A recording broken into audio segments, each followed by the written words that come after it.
Canada के work permit के related बहुत सारे लोगों के बहुत सारे क्वेश्चंस होते हैं। कनाडा के दो तरह से वर्क परमिट आप ले सकते हो। एक तो LMIA बेस्ड वर्क परमिट होता है जिसमें आपको क्लोज्ड वर्क परमिट मिलता है। दूसरा होता है हमारा जो पोस्ट ग्रेजुएशन वर्क परमिट, जो कि हमें हमारी स्टडी खत्म करने के बाद कनाडा में मिलता है। दोनों ही सिनेरियोज अलग अलग तरीके से काम करते हैं।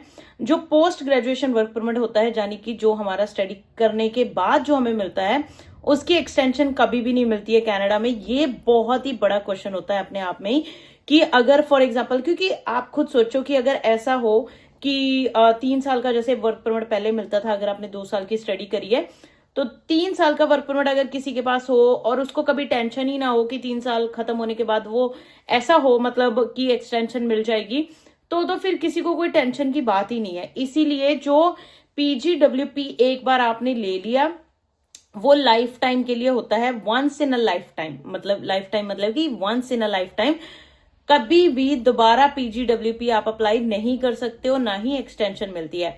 बट ऐसे में चलते एक बहुत ही अच्छी जानकारी आज मैं आप लोगों के साथ शेयर करने वाली हूं, जो कि मैनिटोबा की प्रोविंस के रिलेटेड है, जिसमें आप अपने PGWP में एक्सटेंशन ले सकते हो। मैनिटोबा में भी बहुत सारे PNP प्रोग्राम्स हैं। कुछ PNP प्रोग्राम्स के अंदर अगर आपने अपनी फाइल लगा रखी है, जहां लगाने का सोच रहे हो, तो आप अपनी एक्सटेंशन जो है वर्क परमिट की ले सकते हो। अगर आपका वर्क परमिट जो है विद इन 45 डेज, जब आप एप्लीकेशन आप कैंडिडेट बनोगे PNP के, अगर उस दिन से लेके 45 डेज के अंदर अंदर आपकी वर्क परमिट जो है खत्म होने वाला है, जहाँ की एक्सपायर होने वाला है, तब आप इस प्रोग्राम के अंदर एलिजिबल हो सकते हो। जहां फिर आपका जो वर्क परमिट है इन 2024 या 2025 में खत्म होने वाला है, देन आप उन PNP प्रोग्राम्स के अंदर आप अपनी वर्क परमिट की एक्सटेंशन जो है वो ले सकते हो। ऑब्वियसली रिक्वायरमेंट्स तो डेफिनेटली रहती है, अगर वर्क परमिट एक्सटेंशन कोई दे रहा है तो रिक्वायरमेंट्स तो डेफिनेटली रहेंगी, वो मैं आप लोगों के साथ शेयर करने वाली हूँ। To qualify, a Manitoba PNP candidate must hold a work permit which will expire in 45 days, जो मैं आप लोगों को पहले ही बता चुकी हूँ। जहां फिर आपका जो वर्क परमिट है which will expire in 2024 और 2025, ये मैं आप लोगों को दो चीजें पहले ही बता चुकी हूँ। और उसके अलावा you have been continuously residing in Manitoba since before January 15th 2025। अब मैनिटोबा में जनवरी 15 से पहले रहते हुए होने चाहिए। Have had January 15, 2025 a valid Manitoba expression of interest profile and still have a valid profile। आपको पता है कि एक्सप्रेशन ऑफ इंटरेस्ट आपको मोस्टली सारी प्रोविंसेस में सबमिट करना पड़ता है before you apply for your PNP। आपका जो एक्सप्रेशन ऑफ इंटरेस्ट है वो सबमिट हुआ होना चाहिए बिफोर जनवरी 15, और आपकी जहां फिर एक्सप्रेशन ऑफ इंटरेस्ट की वैलिड प्रोफाइल अभी भी होनी चाहिए। Have a letter of employment from the current employer in Manitoba. आपके पास जॉब ऑफर लेटर होनी चाहिए from the employer of Manitoba. इसके अलावा ये तो सारी PNP की कैंडिडेट की रिक्वायरमेंट होगी। इसके अलावा आप अपनी फेडरल की गवर्नमेंट जो है उनके जो PNP या PR के रूल्स है वो भी फॉलो करते हुए होने चाहिए। वो मोटा मोटा मैं आपको बता देती हूँ वो क्या है। उसके पहले आपका ये जानना बहुत जरूरी है कि ये प्रोग्राम कब से शुरू हो रहा है। ये एप्लीकेशंस लेना स्टार्ट कर रहे हैं अप्रैल 22, जो कि निकल चुका है। MPNP will begin accepting applications for these work permits starting 22nd January 2025 until 31st December 2025। उससे पहले भी खत्म हो सकती है, या फिर मैं कहूं कि उससे पहले भी ये बंद कर सकते हैं, डिपेंडिंग ऑन कि उन्होंने कितनी एप्लीकेशंस लेनी है और कितनी एप्लीकेशन सबमिट हो चुकी हैं।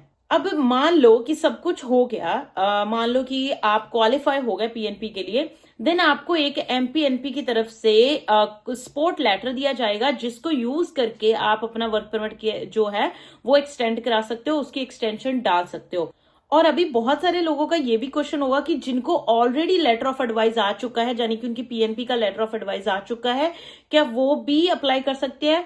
तो आंसर इज नो। आप लोगों को अगर ऑलरेडी लेटर ऑफ एडवाइस आ चुका है तो आप इस प्रोग्राम के अंडर एलिजिबल नहीं होते हो। जो लोग उसके बाद जनवरी 15 से पहले, जिनको अभी लेटर ऑफ एडवाइस नहीं आया है, तो वही लोग जो है अभी इस प्रोग्राम के अंडर एलिजिबल होंगे। जैसे मैंने आपको पहले बताया कि इन सारी रिक्वायरमेंट्स के साथ साथ आपको फेडरल गवर्नमेंट के जो रूल्स हैं वो भी फॉलो करने पड़ेंगे।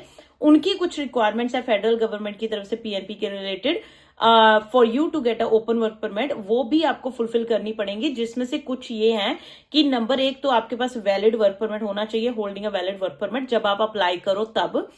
जो बाकी की रिक्वायरमेंट्स है वो फिर जैसे कि अगर वैलिड होना चाहिए, या फिर 45 के विद इन खत्म होता हुआ होना चाहिए, या फिर 2024 या 2025 में एक्सपायर होता हुआ होना चाहिए, उसको वैलिड ही मानेंगे।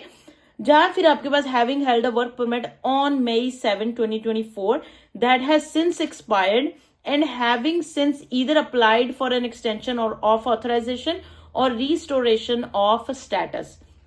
ठीक है, बेसिकली May 7 से पहले तक आपका वैलिड था, उसके बाद या तो आपने रिस्टोरेशन लगा रखी है या फिर आपने अपना एक्सटेंशन डाल रखी है। इनमें से कुछ जो है आपके पास प्रूफ होना चाहिए। अब अगला क्वेश्चन आता है कि मान लो आप सारी रिक्वायरमेंट्स फुलफिल कर रहे हो दोनों साइड से, right. Those who meet the eligibilities criteria may apply for support letter by completing an online submission form which will be available on the 22nd of May.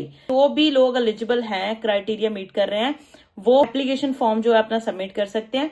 To be eligible you must provide a copy of your expression of interest, profile and the letter of employment of your current employer. वो तो मैंने आपको पहले ही बता दिया कि आपको ये दो मेन चीजें जरूरी चाहिए। एक्सप्रेशन ऑफ इंटरेस्ट की फाइल आपकी मतलब एक्सप्रेशन ऑफ इंटरेस्ट डाला होना चाहिए, प्रोफाइल की कॉपी चाहिए, और आपको अपना इन सब चीजों के साथ आपको अपना वर्क परमिट की कॉपी भी सबमिट करनी है, proof of authorisation of work जो भी आपके पास है, proof that as of May 7, 2024, you held a work permit and have since applied for restoration of your temporary resident status। तो आपको ये भी प्रूफ देना पड़ेगा कि आपका May 7 से पहले वर्क परमिट वैलिड था, या फिर उसके बाद आपने रिस्टोरेशन या किसी चीज के लिए अप्लाई किया हुआ है। तो ये सारी चीजें बेसिकली आपको उनको देनी पड़ेंगी in order for them to consider you to give you a support letter for to apply for your work permit. मतलब उन्होंने ये भी लिखा है कि गारंटी नहीं है कि अगर आप सारी रिक्वायरमेंट्स मीट करते हो तब आपको वर्क परमिट मिल ही जाएगा, but this is your chance to try कि आपको वर्क परमिट एक्सटेंशन मिल जाए, क्योंकि और कोई तरीका है भी नहीं, राइट। तो एटलीस्ट जो मैनिटोबा में रह रहे हैं, जो मैनिटोबा मूव हुए थे, उनके लिए एक अच्छी खबर है। तो with it all, thank you so much guys for watching this video. I hope आज की वीडियो अच्छी लगी होगी। अच्छी लगी है तो वीडियो को लाइक एंड शेयर जरूर कर देना। चैनल पे नए आए हो तो सब्सक्राइब के बिना मत जाइएगा। बाय बाय, टेक केयर, मिलते हैं अगले ब्लॉग में अगली वीडियो के साथ। Bye bye.